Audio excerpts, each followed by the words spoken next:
Hi everybody, and this is Alex Deploy, and this is the final module or final video in the series Getting the Best Out of Your Automated Indicator.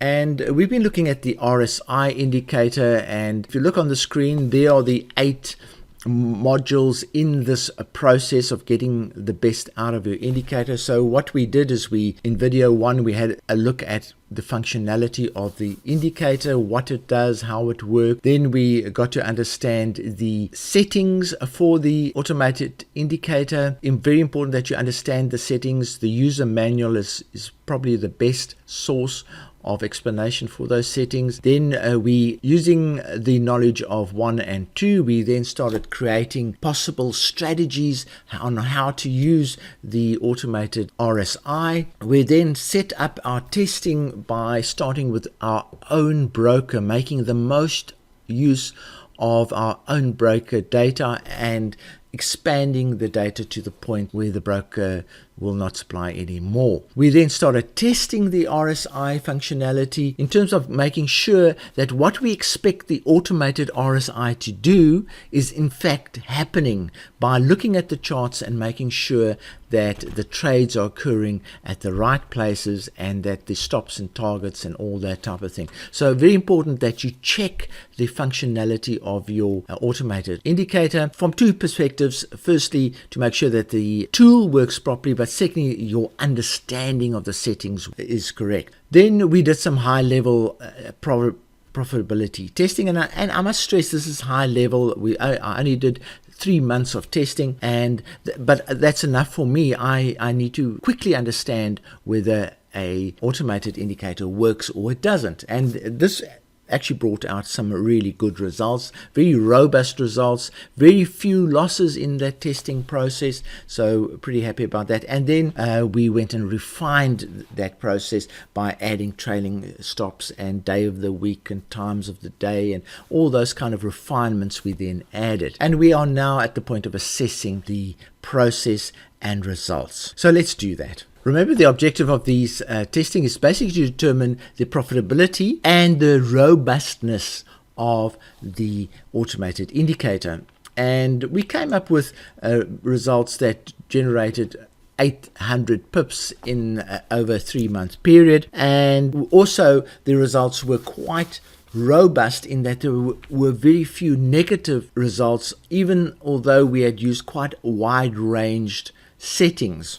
So it's now up to you to decide whether 800 pips over a 3-month period is sufficient for you, whether a 95 or 98% success rate is important to you, using a very wide range of settings. And that's basically robustness. You test the robustness of the actual Forex trading tool. But what happens if you're not happy with that? There are various things that we can do, so let's have a look at that. Firstly, we can look at the settings that we've used and the test range that we've used and increase the range. If you're not happy about the results, increase the range. Instead of going from 10 to 30, go from 5 to 50 and that type of thing. So just increase the ranges of your tests, and especially these take profit and stops, go right down to 30 and go right down to 250 if you want to, and just increase the ranges to see if you might have missed some profitable trading areas. So that would be the first step to do, and repeat the testing with much wider ranges. Secondly, what you can do is change the currency. So do exactly what we've just done using different currencies, your favorite currencies. As I said earlier, the pound yen, the yen, and the euro are sort of the base currencies for testing,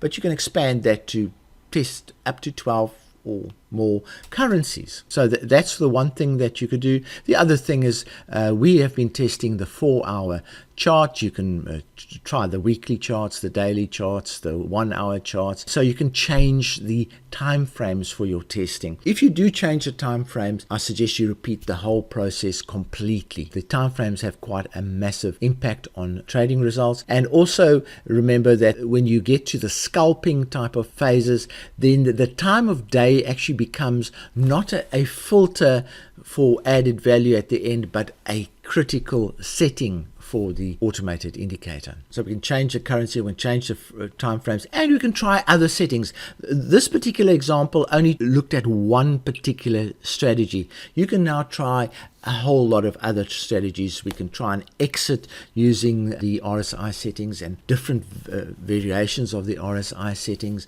and all that type of thing. So you can try other strategies. Then the next thing to do to get more value out of this automated indicator is to highly participate in the forum.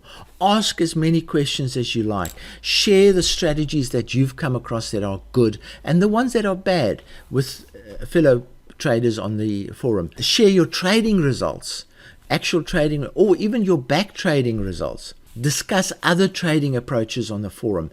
That's the one way that you will get a lot of input. And then also make suggestions for upgrades and changes to the automated indicator. You might want certain changes made that in your view would increase the profitability and robustness of the automated indicator.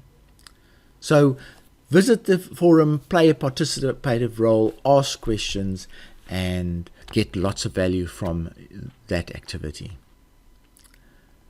So where do you go from now? You've watched the videos. Now what you need to do is put theory into practice. You've learned the process. Now start applying the process. And if you have that experience level, you can even expand the process tremendously. Remember, this is a high level testing. You can, for instance, increase the period that you're testing. Some people like to test for 5 years. So go ahead.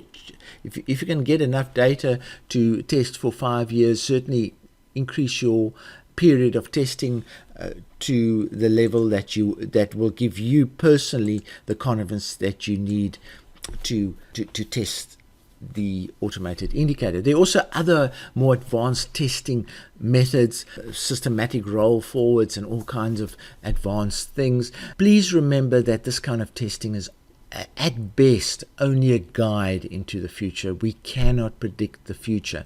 We can only see what happened in the past, how robust the indicator is in terms of if you can use a wide range of settings and still be profitable. That really is a big plus. A lot of indicators need a very narrow setting range and only work with very specific settings. You should be wary of those type of indicators and rather go for ones that have a wider range of success. Okay, so that's basically the end of this particular series. Again, as I say, I encourage you to ask questions and give feedback on the forum. From me, Alex Deploy, I hope you have all the success with the automated RSI indicator.